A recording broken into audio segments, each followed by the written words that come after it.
Que foi? Oi, finalmente eu decidi sair do armário.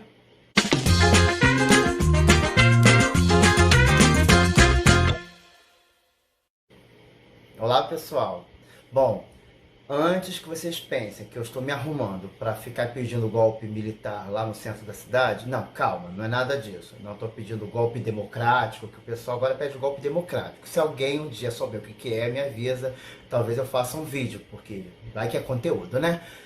Mas eu não estou querendo pedir golpe democrático, não estou querendo pedir intervenção militar, intervenção federal, nada disso. Eu estou tentando aqui inaugurar uma nova dinâmica de vídeos, e por isso eu resolvi sair do armário. Sim, resolvi tirar a blusa da seleção do armário. Então, como vocês já devem ter visto em algum canto da tela, o tema do vídeo de hoje fala sobre o poder dos mega eventos. E bom, senhoras e senhores, finalmente chegamos no período da Copa do Mundo, né? E olha que a gente passou por cada situação, meu Deus do céu. Olha, a gente passou por crise mundial, passamos pela pandemia do coronavírus, que está voltando aí, né? Tá tendo guerra no leste da Europa, né? Lá na Ucrânia. Teve até a morte da rainha reptiliana imperialista. E o pior de todos, o governo Bolsonaro. Mas a Copa do Mundo está aí, né? E para além de todas as críticas que tenho acerca dos grandes eventos, dos mega eventos, né? Se trata de um momento em que os brasileiros eles encontram com uma parte da sua brasilidade. Bom, não é novidade para ninguém que o futebol é o esporte mais popular sobre a Terra. Mais especificamente, o futebol aqui no Brasil é uma paixão nacional. Contudo, para os que ainda não têm conhecimento, para os que ainda não sabem, não se trata de um esporte criado pelos brasileiros, né, infelizmente, mas pelos ingleses no século XVII pelo nome de futebol, cujas suas primeiras regras foram institucionalizadas em 1830. Pois bem, ainda estamos no interminável ano de 2022, né? E depois de tudo que passamos até agora, que eu já falei anteriormente, né, e ainda por cima reitero de que eu não estou com a blusa da seleção brasileira para ficar pedindo intervenção militar, porque eu não sou idiota, eu gostaria de falar acerca, né, especificamente sobre os mega eventos, mas tem uma coisa que me chama muito a atenção. Vocês sabem, as coisas que mais me chamam a atenção nas Copas do Mundo não é bem a grandiosidade do evento em si, mas o fato de onde quer que a Copa do Mundo chegue, onde quer que, em qualquer território em que seja sede desse evento, a Copa do Mundo ela tem a habilidade de arruinar a economia dos países. Aí vocês podem me perguntar, Jefferson, como é que se dá isso? Bom, vamos pegar, por exemplo, aqui a Copa que aconteceu no Brasil em 2014.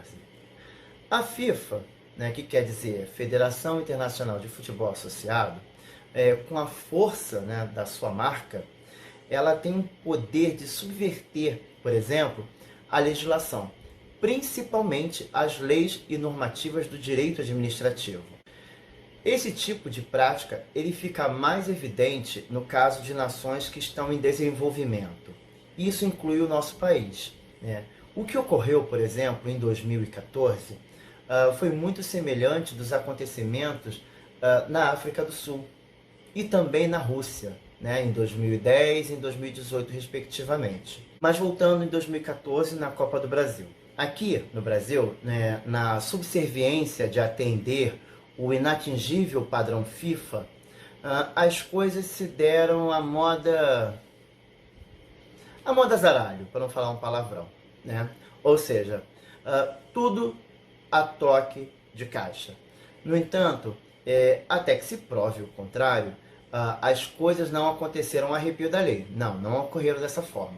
Isso porque eu falei que o poder da marca FIFA de subverter a legislação vigente. Então vamos lá. Isso aqui, no que aconteceu no Brasil, criou-se, por exemplo, um mecanismo chamado Regime Diferenciado de Contratação, RDC, à época, tá? Para as compras e contratações de serviços pela administração pública. Seria essa uma forma flexibilizada da lei de licitações e contratos administrativos, que faz uso do dinheiro público, ou seja, do nosso dinheiro, nós que somos contribuintes, né? E com isso, por exemplo, os estádios e todas as obras e demais contratações de serviços que se deram por meio desse instrumento legal diferenciado, ocorreu de uma maneira flexibilizada à rigidez da Lei Geral de Licitações e Contratos. Pessoal, esse tipo de força capaz de modificar as normas vigentes dos países se dá de maneira distinta. Por exemplo, em países desenvolvidos, a pressão da FIFA não tem o mesmo êxito se comparado aos países em desenvolvimento, como foi o caso do Brasil e da África do Sul. E para eles, em nome de um suposto legado, né, das obras estruturais e possibilidades de investimentos lá na frente, além da possibilidade de a criação de uma boa imagem no exterior, né? Então, esses países em desenvolvimento, que eu falei inclui o Brasil, eles se curvam ao poder dessa marca multinacional. Olha que interessante. O que eu estou falando aqui em relação ao futebol e a marca FIFA também pode ser levado para as Olimpíadas. Não se esqueçam, por exemplo, que aquele logo de 5 arquinhos, por onde quer que tenha passado, arruinou a economia dos países. Também é nesse momento, e a história prova isso, que os anos que coincidem Copa do Mundo e eleições para presidente, por alguns dias, por alguns momentos, né, o brasileiro esquece tudo o que está acontecendo ao seu redor. Né? Exemplo foi assim em 70. Em 1970, por exemplo, enquanto os brasileiros estavam gritando 90 milhões em ação, sabe o que estava acontecendo? A ditadura militar estava no auge, sabe? Estava prendendo, torturando, matando, sumindo com pessoas, arruinando a economia do país, destruindo famílias. Enquanto isso ocorria, 90 milhões em ação estavam nas ruas de verde e amarelo, mostrando ao mundo que somos o país do futebol. Outra coisa que me chama muito a atenção é que nesse período, por exemplo, a gente não liga para mais nada. Por exemplo, os preços. Tenho certeza que a carne bovina, que eu posso dizer que é um artigo de luxo, principalmente nesses últimos 4 anos, com certeza vai bater recordes de vendas, acompanhado, obviamente, da cerveja. Quem é que não gosta, né, de um churrasco com cerveja? Bom, obviamente, nada que se compare aos R$ 73 de uma Budweiser no Catar. Só que tem uma coisa muito curiosa, é uma coisa assim que eu realmente quero saber o que vai acontecer. Esse ano de 2022 ele é muito peculiar, né? Se comparado aos demais anos em que envolve eleição e Copa do Mundo. Se eu saio na rua agora com isso daqui, a primeira coisa que vão me chamar é de bolsominion, não é? Por isso que eu já comecei explicando para vocês que eu não estou me arrumando para ir no centro fazer palhaçada. Até porque eu sou uma pessoa que conhece a história do próprio país e eu não vou aqui fazer papel de idiota no centro da cidade pedindo intervenção militar, quando eu sei que a intervenção militar foi uma tragédia na nossa história. Mas aí eu me pergunto, o que será da camisa da seleção brasileira? Bom, não é novidade para ninguém que a camisa da seleção brasileira, há alguns anos atrás, ela foi surrupiada por um pessoal reacionário, né, que venera uma compota desse tamanho, do coração do imperador Dom Pedro II, é um pessoal que é contra políticas inclusivas, como a política de cotas nas universidades, né? E ao mesmo tempo fica fazendo palhaçada nos centros das capitais, pedindo intervenção militar, né? E isso na ideia de evitar que o atual Brasil-Venezuela vire uma Venezuela amanhã. Então a gente sabe que desde o golpe de 2015 foi surgindo um povinho nas ruas que, em nome de Deus, da pátria, da família, da liberdade, né, foi para o centro das principais capitais para venerar um gigante pato amarelo, né, entoando palavras de ordem de que não ia pagar a conta, né, que não ia pagar o pato. Ocorre que essa micareta, depois de alguns anos, resultou num golpe de sorte do governo desastroso do senhor Michel Temer. Ah, mas vocês acharam que não ia piorar? Ah, com toda certeza. A desgraça pouco é bobagem na vida do brasileiro. E aí veio o capitão, que ascendeu de deputado de carreira medíocre por 7 vezes consecutivas, né, a presidente da República. Olha que loucura. E aqui estamos nós nessa situação, né? Uma esquizofrenia sem limites, que resultou na eleição mais polarizada da nova república, né? Contudo, a nossa democracia ela sobreviveu, as nossas instituições ainda estão de pé, né? Apesar da terra arrasada. A mídia ainda faz o seu papel, né? Pelo menos nos moldes configurados pelas elites, ela ainda faz o papel dela, né? E as coisas aos poucos, né, estão arrefecendo, mas aí eu volto à pergunta, né? Isso o quê? Todo mundo está sobrevivendo nesse negócio, mas e a camisa da seleção? Um dos símbolos, né? Tendo em vista que quando começa a Copa, a gente... Ai, que orgulho de ser brasileiro, o único país penta, o Hexa vem, aquela coisa, né? Existe isso aqui. Sobreviveu? Bom, na verdade não é bem essa a pergunta. Na verdade, a pergunta real é se vocês sobreviveram a tudo isso. E não estou ignorando não os mais de 600 mil mortos da Covid-19 não, tá? Resultado aí de uma gestão tenebrosa, né, de um ministro da Saúde despreparado e incompetente, e hoje eleito, né, o segundo deputado federal mais votado no estado do Rio de Janeiro. Nossa, que vexame. Quanto à camisa da seleção brasileira, a blusa da seleção brasileira, né, isso aqui que eu estou vestindo e as outras versões mais à frente, as outras versões mais atrás, pode ter certeza, ela sobreviveu. Pode estar em convalescência, né, porque se eu sair na rua, né, uma pessoa que está no mesmo espectro político que eu não vai entender e provavelmente vai me hostilizar e me chamar de bolsominion, né, porque ela foi muito contaminada. Ela pode estar em convalescência, depois de ter se tornado, né, um uniforme aí do sanatório conservador dos últimos anos. Mas o capitalismo dá seu jeito. Mas dá seu jeito.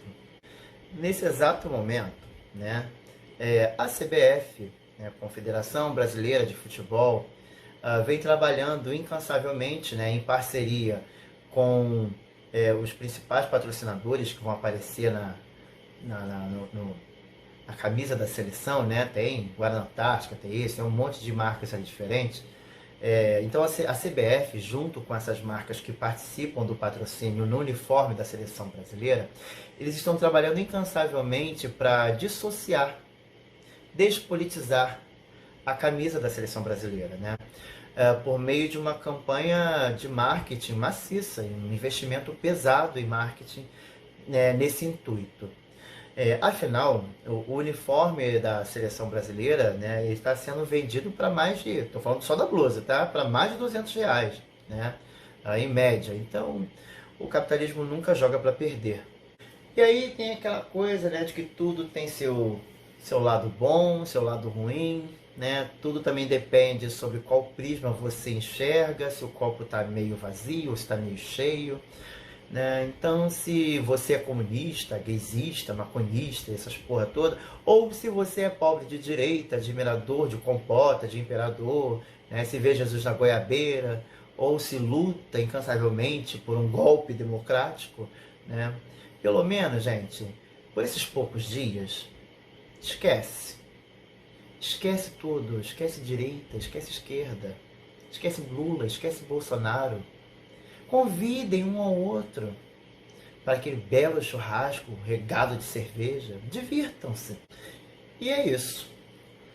É mais um desabafo, né, na verdade. Bom, como eu falei que eu não falo as coisas da minha cabeça, isso desde o primeiro vídeo, e independentemente de qual formato de vídeo eu pretendo apresentar para vocês, tudo parte de algum tipo de literatura, né? Tudo vai partir de algum tipo de conhecimento teórico, de alguma obra escrita. Eu recomendo muito para vocês abrirem a mente para a questão dos mega eventos, né? Porque imagina, porque está no Catar. Já imaginou no Brasil a cerveja a R$ 73? Uma água mineral a R$ 30? Será que isso é possível? Mas porque está acontecendo no Catar agora. E olha que os vídeos sobre Copa do Mundo ainda vão continuar, né? Ainda tenho mais um pronto para vocês. Mas voltando a falar sobre algum tipo de livro que eu possa recomendar para vocês, que fala especificamente dos mega eventos, sobre os mega eventos, tem esse livro aqui. O nome do livro é Brasil em Jogo: o que fica da Copa e das Olimpíadas. Então, esse livro, ele é de um grupo de leitores, né? São vários artigos, né? E é uma parceria da Carta Maior com a Boitempo. E é um livro muito interessante que explica sobre a dinâmica dos mega eventos, né? E aí eu falo dessa questão do padrão FIFA ou do padrão do Comitê Olímpico Internacional e como esses países que aceitam sediar esses tipos de mega eventos se subvertem, né? Se colocam para baixo e aceitam determinadas condições a fim de atingir padrões que são inalcançáveis, né? Que são impossíveis de atingir. E a ideia de legado. Deixa eu perguntar uma coisa para vocês, antes de terminar o vídeo.